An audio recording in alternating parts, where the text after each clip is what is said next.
I like to record my reviews right after I work out, if you don't know that already, which is why I look like crap.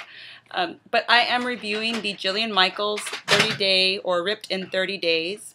I believe this is kind of like a similar thing to like a 30-day shred, but I'm not really too sure because I haven't done the 30-day shred. But anyway, this was released earlier this year, March 2011, and I just picked it up like the other day when we're now in September. Just got this the other day at Target, and I believe it was like $12, something like that. So I just did the first part of the, or actually the first day of the first week in the series, and I'm going to be doing this about 4 or 5 more times this week, because it says you want to do it at least 5 or 6 times per week. And what she did is, and it says it right here in the back, you do 3 minutes of strength training, 2 minutes of cardio, and 1 minute of abs. She says that you will need 1 set of light weights and 1 set of heavier weights. I assume that's so that you can choose which ones you want during the workout, but she doesn't specifically tell you when to use them. You just kind of have to figure out when it works out for you. Some people might go through the whole workout with the lighter weights. Some people might want to switch off depending on the exercise. And there are 2 minutes of cardio, which when I read that I was like, oh my goodness, because I have a difficult time doing 1 minute or more of cardio like non-stop. But what she does is she does kind of break it down. So you're doing, I believe it's like 2 exercises for 1 minute each. And then at the end of each circuit you do 1 minute of abs, which really isn't that bad this week. This first week so far, if you own any other of her DVDs, then the first week is not going to be as tough for you. Although toward the end of the first week workout, I was kind of like sweating a lot. And I wasn't struggling to keep up, but I definitely was feeling the burn and getting a workout. I was a little concerned because at the beginning I was noticing that like on her lunges she was alternating, which if you follow a lot of her DVDs, she doesn't like alternating, but she was allowing it in this workout. And so because I actually did this while my toddler was awake and playing in their room, so I was in the living room, and then when they came over and they saw what I was doing, they usually caught me in between the cardio, and so they would join in with me, and that was pretty awesome. I was like, come on baby, come on, do this like mommy, and jump like mommy, jump like mommy, and they were like laughing at me and doing it with me, so I really liked that. It does come with a diet plan, and here I am looking at the downloaded sheets that I got from her website. There are 23 sheets that you can print, and it looks like it goes from day 1 to day 30. And I can't really give you like all the details of the diet, but just to give you an idea, it has like eggs, yogurt, almonds, waffles, pizza, tuna salad, burgers. I mean, there's like a lot of yummy stuff in here. I haven't really tried it because I'm kind of sticking to my own diet and hoping that it will work that way, but you guys can download it. If you have Adobe, you can download it and take a look at it so that you can look at it as a PDF file. If not, Adobe's free. You can get it. You can download that and then download this so you can look at it. So as long as you follow the diet and you follow the workouts, it says that it guarantees results. Today is Wednesday, September 28th, and it is exactly 7 days since I started the Jillian Michaels Ripped in 30 DVD, or that I started week 2. And I have to be honest with you, when I was about to start, like I was getting everything ready, I started getting a little bit nervous because I was like, the first week was really tough. I was really struggling with about 21 minutes into the video or the DVD. And so I was thinking that it was going to be the same with week number 2, but guess what? In my opinion, week number 2 felt a lot easier. I don't know if it's because I got a little bit stronger from week 1, but week 2 wasn't so bad. The only thing that was killing me in week 2 was doing and then hopping and going back and hopping and whatever. So it was killing me. And then what else? Oh, the one where she makes you kind of like get on one leg and you're actually standing, not on your knee like I am right now, but you kind of like tip forward and then you curl like that and just hold your your position that way. That one's called the stork, I think. That one, like, my leg was like trembling and I couldn't keep still. So I'm hoping that by day 6 or 7, I will be a lot stronger. And maybe I'm just like forgetting all the other workouts that I've done, but this one is like really growing on me. The whole 3 minutes of strength, 2 minutes of cardio, and 1 minute of abs.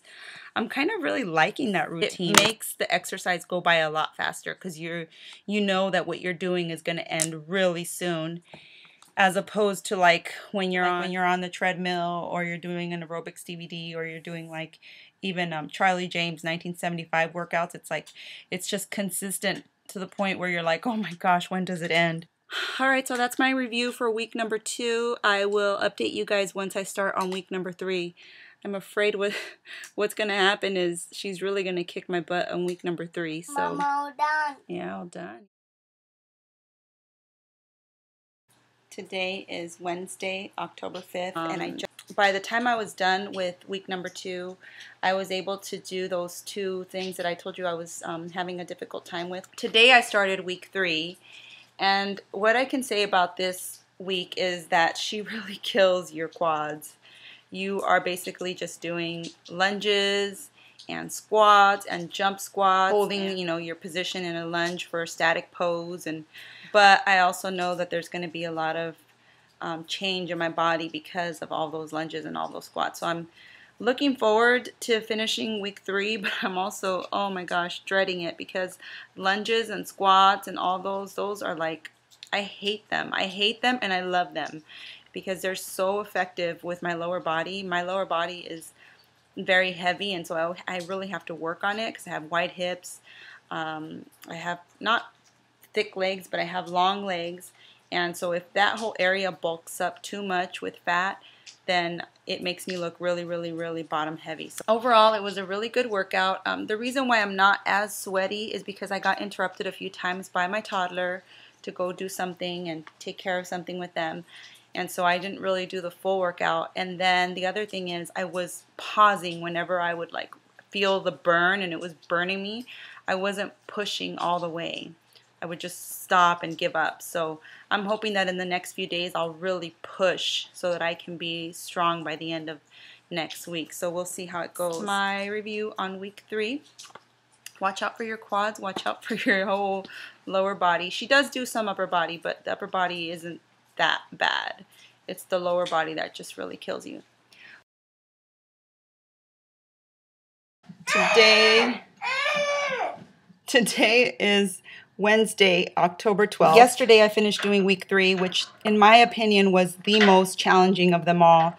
Maybe because using my legs during strength is just extremely difficult for me, and it is one of my most hated routines. And by the end of the 3rd week, I was able to do I believe she called it a duck walk or a duck squat, where you basically just squat down, like all the way down to the ground, and then with your legs like completely in squat position, like one of your knees is like almost touching the ground like this. Like basically you just like crawl like really, really low on the ground like that. In beginner position to be able to do it.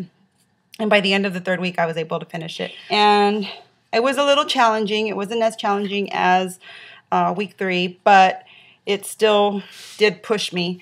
There was a lot of like much more difficult cardio moves, and cardio is also difficult for me. Gosh, I'm just weak, I guess. But what I did is I just kind of alternated during the exercises. I have my 3-pound weights and I have my 8-pound weights, which I changed in between exercises. So like, for example, if we were doing curls, then I would use both of my 8-pound weights. But if during the exercise, like I felt like I was wobbling or I was shaking and I wasn't able to finish the workout, then I would bring out my 3 pounds and I would finish the exercise that way. So I would continue with the 3 pounds until the end of the exercise. Do all of the moves in advanced mode to begin with, just to see if I could do it. And sometimes I would be able to complete the exercise in advanced mode.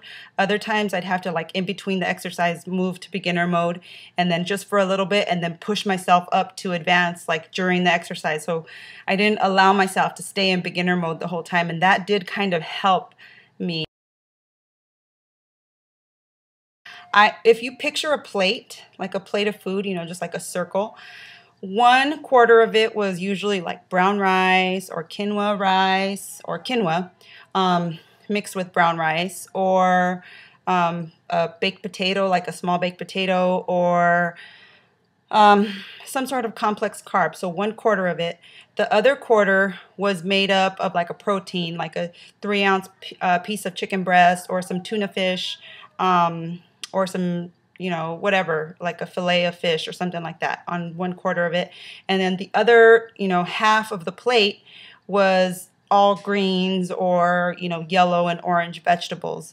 And I tried to mostly steam my vegetables, so I didn't like boil them or anything like that, because that takes away from the nutrients.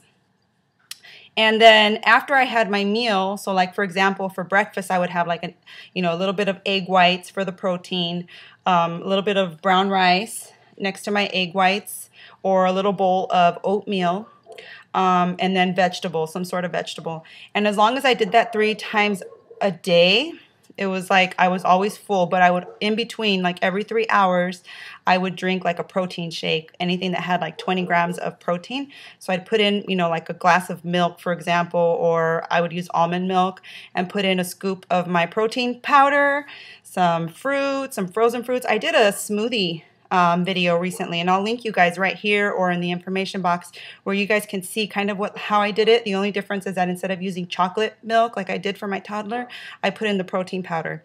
And that was one way to keep myself full. So then I would stop eating around 6 or 7 o'clock at night. And to be honest with you guys, I wouldn't feel hungry. It was kind of hard to get to that point. It took about 2 weeks to stop kind of munching after 5 or 6 o'clock, sometimes even 7. But it was possible. By the time I knew it, my body was just used to it, and I just wasn't eating after 6, 7 o'clock. But I did lose a little bit more, like not a significant amount of inches, but maybe like a 1/4 inch here and there. I did tone up a lot in the back of my arms. If you look at some of my old videos, and I'll post a picture if I can right here or somewhere, you'll see like the back of my arms are not as toned, especially like this area right here, really toned up. My booty was definitely lifted up, and the back of my thighs are a little bit more toned. My stomach is definitely more toned. The other thing that I love is that it's like I'm finished for the day, and I only did like 30 minutes and I'm done, and my body feels like, I feel like I got a complete like overall workout, and I don't have to do anything anymore. Whereas before I was like doing like these 30-minute routines, plus at the end I would go do my cardio or go running in the mornings. And now I'm only doing this, which is 20 minutes, and I'm out the door. I'm done. I did it, you guys. I finished the Ripped in 30 DVD. I can't believe it. This is an amazing DVD. And I know that every time I record a new workout DVD review, I'm like, oh, this is the one that I want forever and ever. I feel like it really helped me with my pooch area, and like the little bit of pockets of fat that I had in this area here. This is what my stomach looks like today. It didn't necessarily like shrink me to the point where like I feel like I lost inches, because I don't think I need to lose any more inches, but it definitely did tone me. I'm actually a little bit sad that I'm done with this, because I feel like, now what, you know? But what I know what I'm going to do. I'm going to go back and do it all over again, and I'm going to increase my weights. So if I was doing the beginner moves, or if in some moves I was doing the advanced but I was using lighter weights, I'm going to do as much as I can, push myself even farther this time, but I'm going to use heavier weights. I think that's what I'm going to do, because I truly did enjoy this DVD that much. I'm not going to lie, it's a lot of hard work, but if you do it religiously, like if you do it 5 to 6 times in a week, you do get stronger, especially if you push yourself each time. In the beginning, I would do the intermediate move if I was struggling. Don't be ashamed to downgrade to intermediate for some of the moves, or beginner, if you feel your body can't handle the advanced move. And if my body was doing okay in the intermediate move, then I would push myself to try the more advanced move as much as I could. And then when my body was like, okay, that's it, then I'd go back to the intermediate move. And that really helped, because I would pay attention to when I would change back to the intermediate move or when I would change back to the advanced move. And so the next day I would remember what I did and I would push myself further than that.